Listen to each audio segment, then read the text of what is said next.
Please allow me to introduce our esteemed guests speaking for the first session.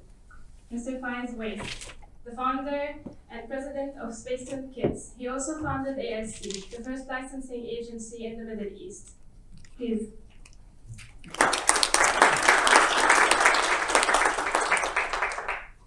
Mr. Fajr Qasim Ali, the Director of Media Sector Development at Sharjah Media City, Shams, bringing a wealth of expertise in the media and industry clusters.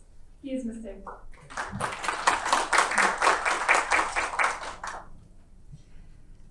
Prazana Primatlaouver is the Senior Business Development and Brand Licensing Manager at GIP Blaupunkt Development. He has an extensive knowledge of the global intellectual property and consumer electronic industry and has successfully developed new markets while working in multinational licensing business in Latin America, South Asia, and the Middle East. Please, Prazana. And finally, Jayesh Ravindrana, sorry if I'm saying it wrong, has over 40 years of experience in business mentoring, brand building, and marketing development. He has headed the corporate and group marketing for Landmark Group, one of the largest retail chains in the Middle East and India, with turnover of $60 billion. Please.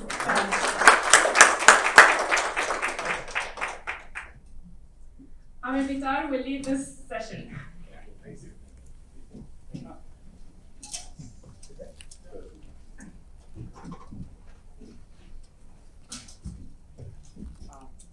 Thank you so much for being here. I'm really honored because I know more from like all of you. We work together for some time, so I know your experience and very honored to share, to get, and you share your insight with us. So first, I would like to brief for the panel's objective for today. First, we aim to explore the latest developments in the brand licensing business in the Middle East and Africa to identify the trends that are shaping the industry. Second, we hope to gain valuable insights about the key opportunities for growth and development that exist within the media and the brand licensing. And lastly, we will discuss how companies can effectively enter the Middle Eastern market in the brand licensing area. So I'll start with you, Mr. Faiz. As a founder of Spacetune and the founder of the first licensing agency, ALC, I think it was 1983. We would like to hear from you your insights.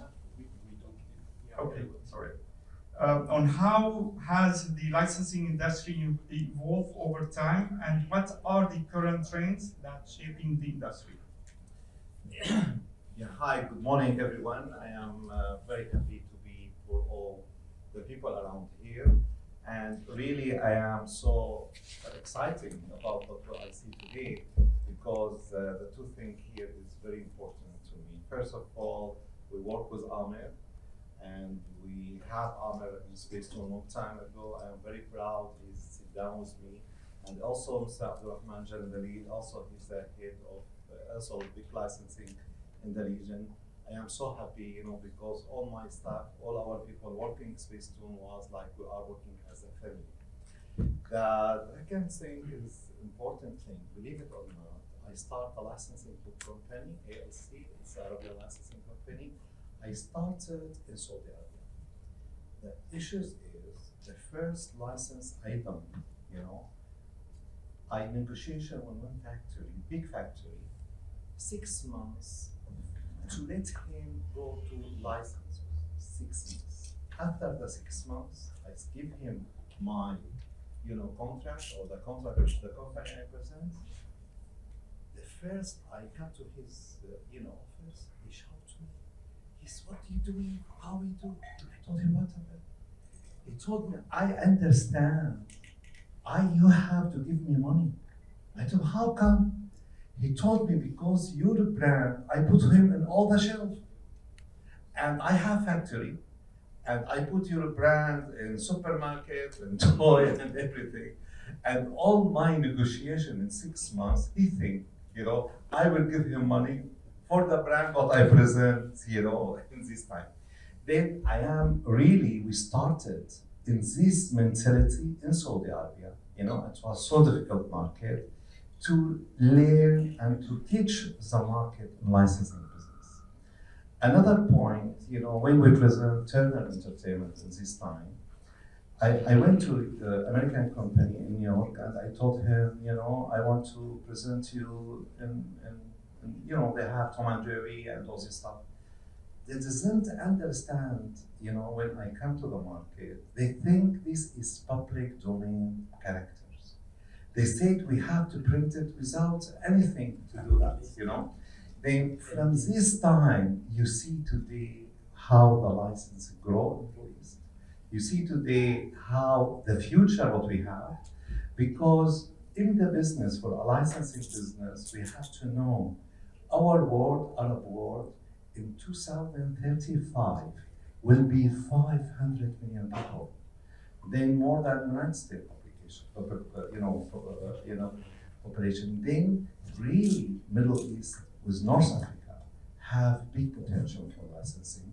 And I feel how they grow the business, from public domain character, they print it without anything to this time. And really, this is the story what I have, and thank you very much. Thank you, Mr. Faiz. I know the industry is not easy in the region, especially when you started, like no one knows about what licensing is. So I think it's good now that we have lots of companies are coming to the region. I would like to ask you, Fajr, as you are a Media Sector Development Director at Shams, and you have lots of experience before. So what are the current trends in media industry in the region, and how can Shams as a media cluster support and facilitate the entry of media companies into the region? First of all, thank you for inviting me today. Mr. Faiz mentioned a very important point, which is piracy. When I used to work with the Associated Press, people will take our content and publish it in their websites, put it in their TV station without paying the AP. And I used to go to these companies and say, look, this is AP property. You can't, but we saw it in other newspaper. I said, yeah, they paid for it. So I think what happened in the last 20 years or so, the Middle East has changed dramatically, especially in the UAE. The law for piracy and protection of rights and brands do exist in the UAE better than any other countries within the region.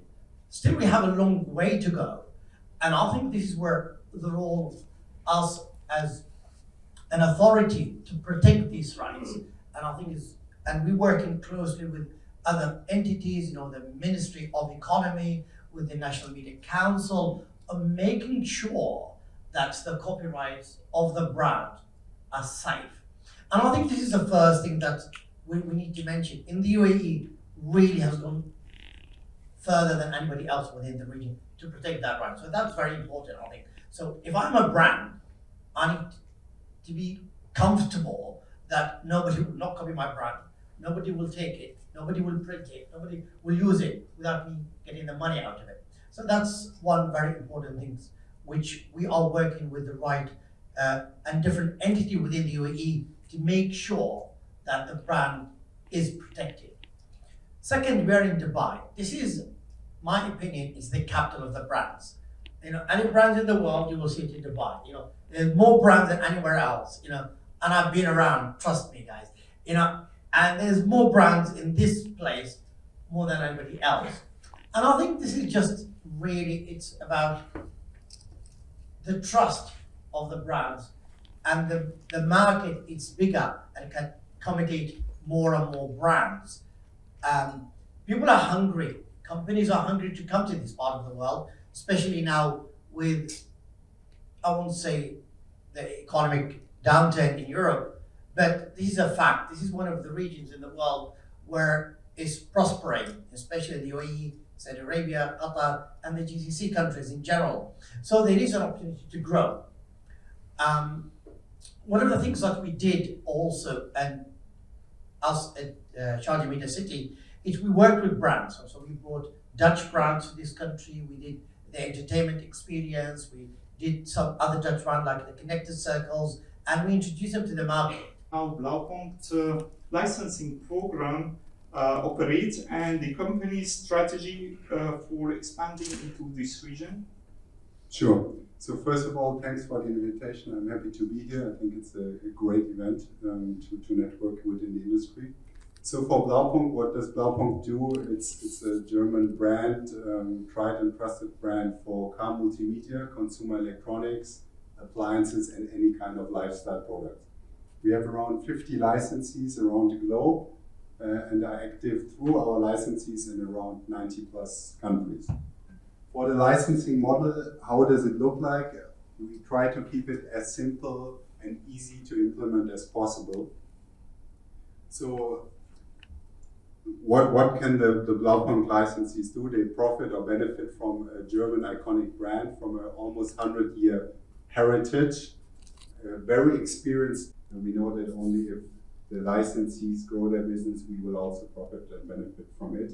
And we have a pretty unique global brand community behind. So we really try to act as a family. We have, as I said, 50 licensees around the world. We have regular events, meetings, trying to connect our partners and trying to find synergies, trying to buy together, go to the factories together, marketing initiatives, and other synergies. We have regional meetings, we have category-specific meetings, and so on.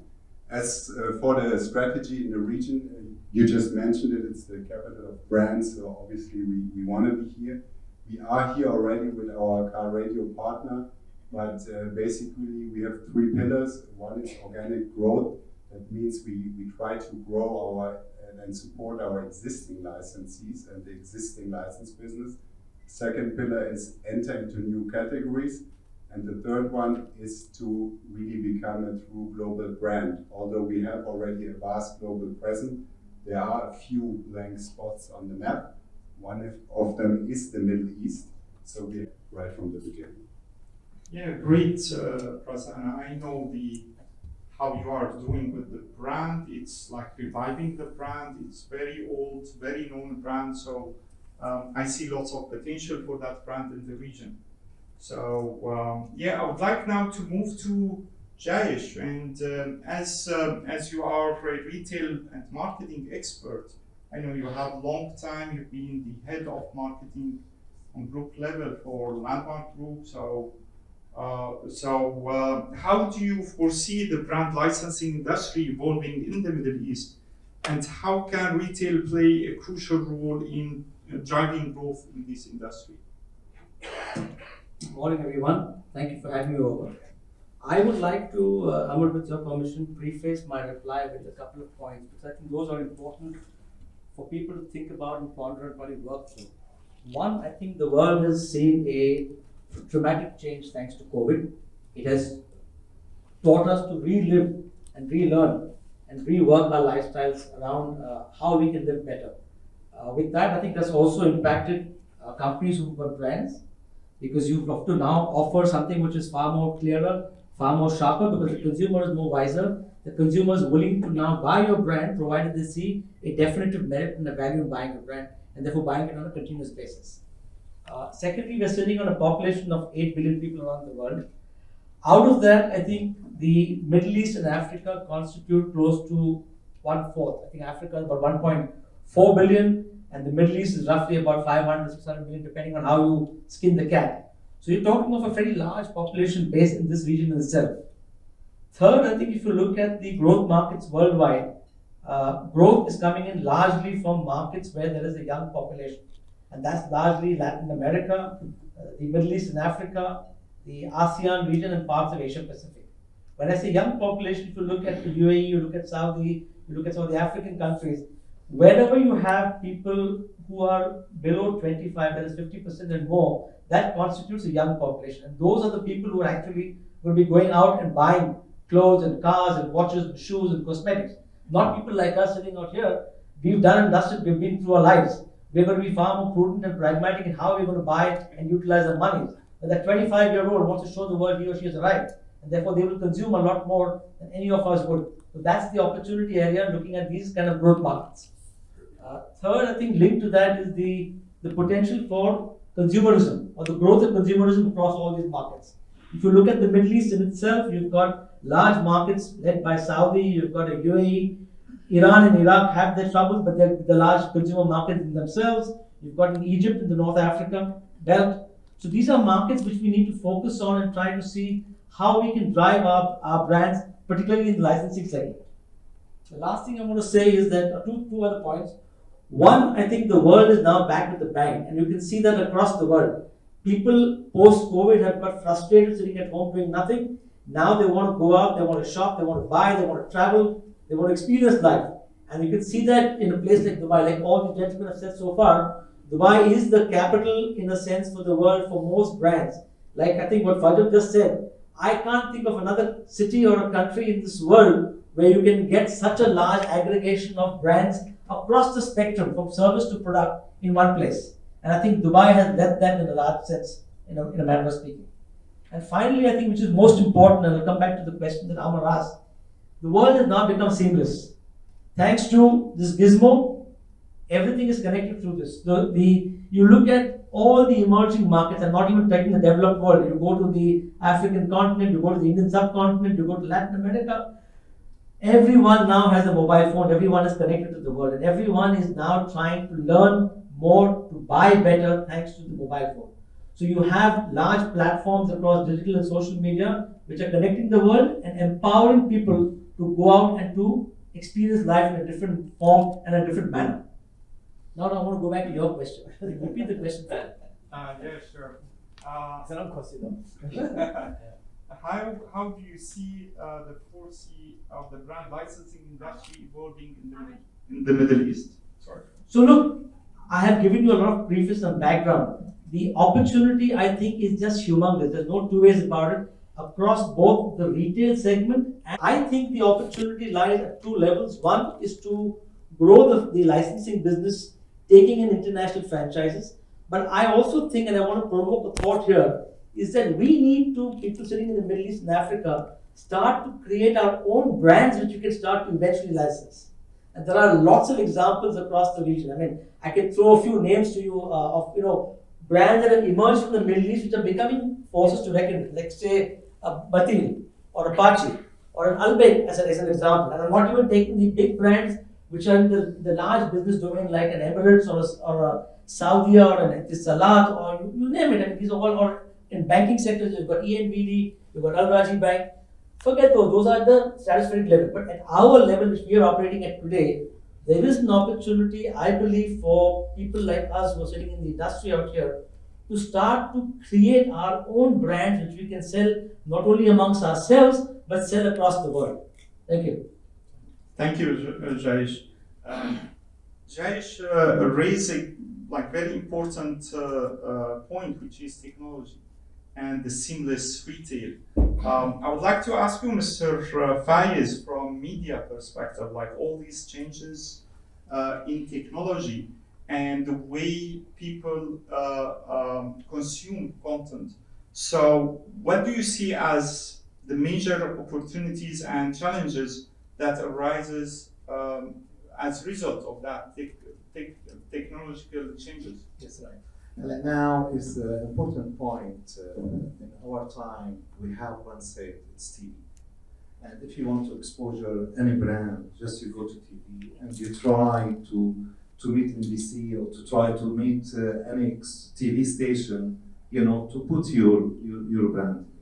Now today, 1.5 years kids, they open YouTube and they watch the brand.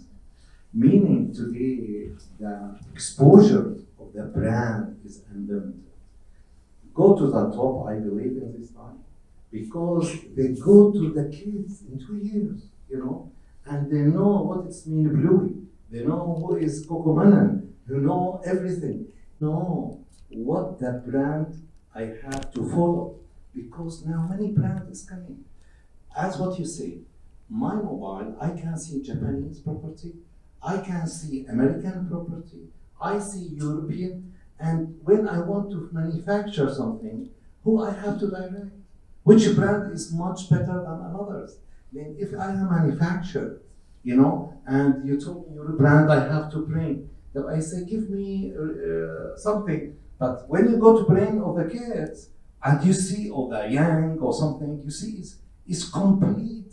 His brand, you don't know what inside is, Then really the science and the technology, they affect us as a human.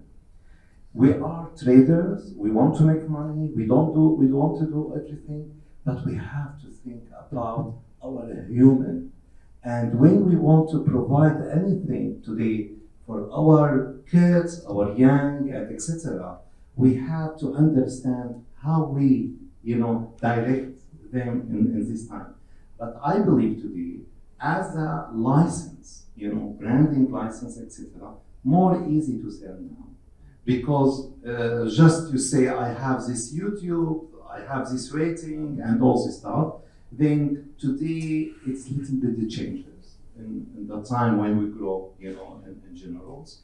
And another point, the problem is today, we don't know this brand, how I can exposure. Before is easy, now is more difficult. I put away, I can put my brand here and here and here and here, and all the data, what I get it, okay, I get the data, but what age group, they can watch me and all this stuff. However, I believe there is a future for the brand, more than others. We believe, Europe and United States and other, they are more advanced for us, and they do billions of dollars for licensing. I think this is the time for us with the technology, what we have today. And another point, what you say, Dubai is, Dubai itself is a branding. And Dubai itself they do fantastic marketing for Dubai. Then you see Dubai, they are, we can say, the carry of all the brand today, and how we can, as a traders and the manufacturers and agents, how we can use that with the new technology, what is that. Thank you. Thank you, Mr. Faiz. I would like to follow in the next few months what's going to happen to this game. Because it has been sold worldwide under the name FIFA. And FIFA just announced today they're not renewing. Yes, they just announced today they are not renewing with EA on FIFA. So brands have power. And especially if you're a successful brand, they have power. They said, sorry, we will have our own game, you EA, go and do whatever you want. So I'm going to follow this closely. So that's bring me to the other point of technology. So when we looked at the gaming market and the consumption of gaming in the Middle East is one of the top markets when it comes to consuming games, but no games came out of this region. So what we did the licensing program there, and it was successful, and how you are adapting that for the Middle East. Yeah, I think first of all, case studies are extremely important when entering a new market to show a proof of concept. And we have multiple case studies which we use to promote our approach. So I could talk for a very long time. Let me just focus on one or two. One is, of course, brand awareness. That's very often mentioned. The brand is not really known. We have partners in China. We have licensees in France, which is a very complicated market for a German brand, where we successfully established the brand. But maybe two interesting points is one is what we did in India, because there's a natural connection. Normally we start to expand into, let's say, categories which are close to our core category, which is car radio. In India, we found a gentleman who had an emotional connection to our brand. So he used to see Blaupunk car radios when he was a young kid, could never afford one, and then as an adult. That's what we do. We do it in two ways. One is through existing licensees, which is much easier for us because I think business is built on trust and on relationship. And if we have a proof of concept with an existing licensee, it's much easier for us as a brand owner to be more flexible and allow our existing partners to explore new categories or territories. With new licensees, a bit more difficult, but also here we try to be more flexible. We're just currently running a program trying to help them with the marketing activities. So we set up the website for them, we help them with the packaging artwork so that our licensees can focus on what they do best, so on product development and selling products, and we assist them at the beginning with everything related to the brand. Yeah, great. I think you raised a very important topic, which is emotional connection to brands, especially when we are talking about like the brand that is it can create nostalgia to like different era. So yeah, thank you, Prasanna. I will move to Jayesh, and again you raise the licensing industry in the region from retail perspective.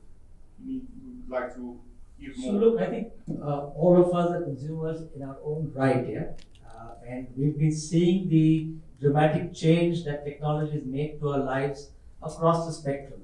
From a retail and from a licensing perspective, the opportunity is now much bigger simply because you come back to a handheld device. It becomes easier for the consumer to know about your brand, less multiple interfaces that they had earlier. For example, the need to use conventional technology is now dying off. Everything is on my handheld device through digital and social media.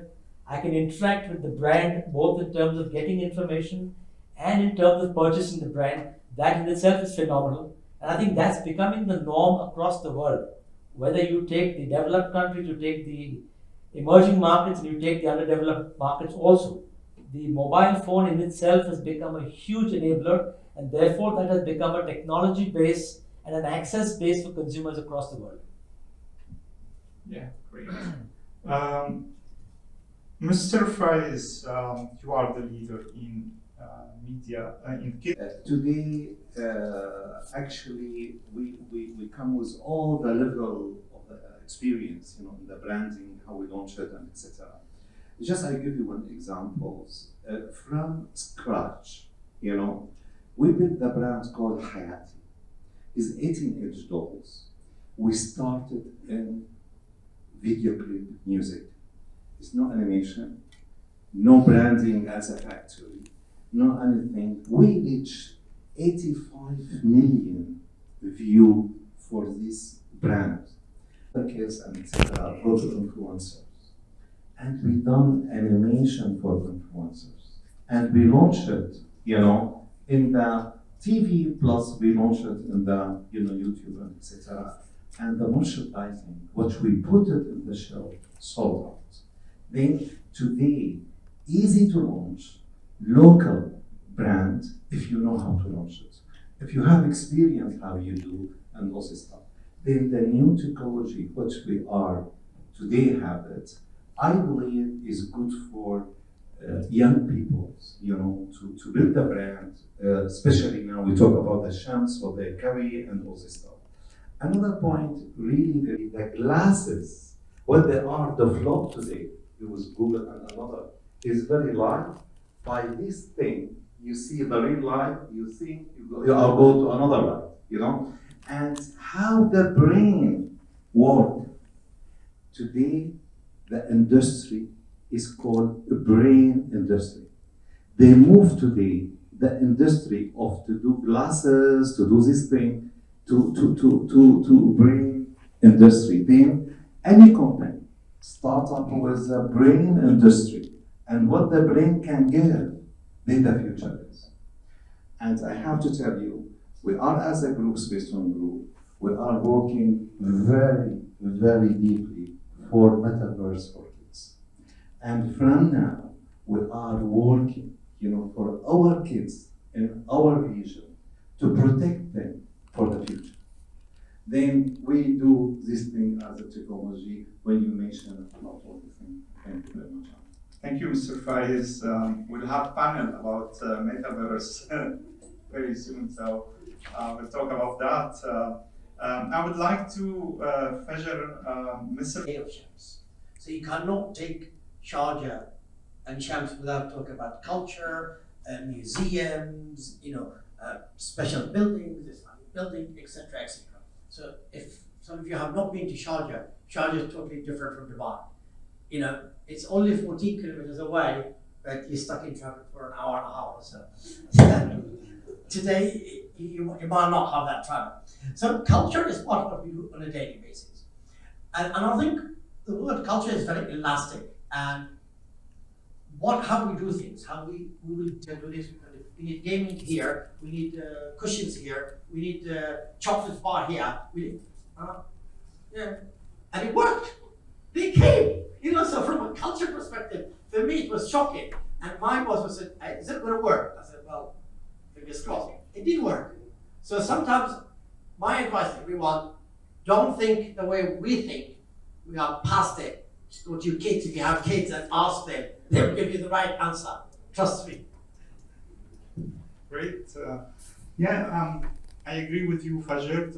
Sharjah is totally different from Dubai, so it's in everything. So I think I really recommend the people coming from outside to go and visit it. Going again to local and culture, I think Prasanna, after these few months working in the Middle East, and based on your long experience, global experience, so I would like to get your opinion about what different between other markets and the Middle East from global brand perspective. Well, from our perspective, of course there are cultural issues, but I think this is much more complicated regarding culture. But for us as a corporate brand, the major issue is the maturity of the licensing industry in the region. The European brand, in other regions in Europe, people approach us and are asking for licenses and asking for cooperating with us as a brand. Here we have to do much more field work, it's much more time intensive, but I'm relieved to hear that you say it is, as a local expert, it's time intensive and not so easy to get feedback and to promote the approach. Still, I think at the same time, the licensing industry is developing fast here.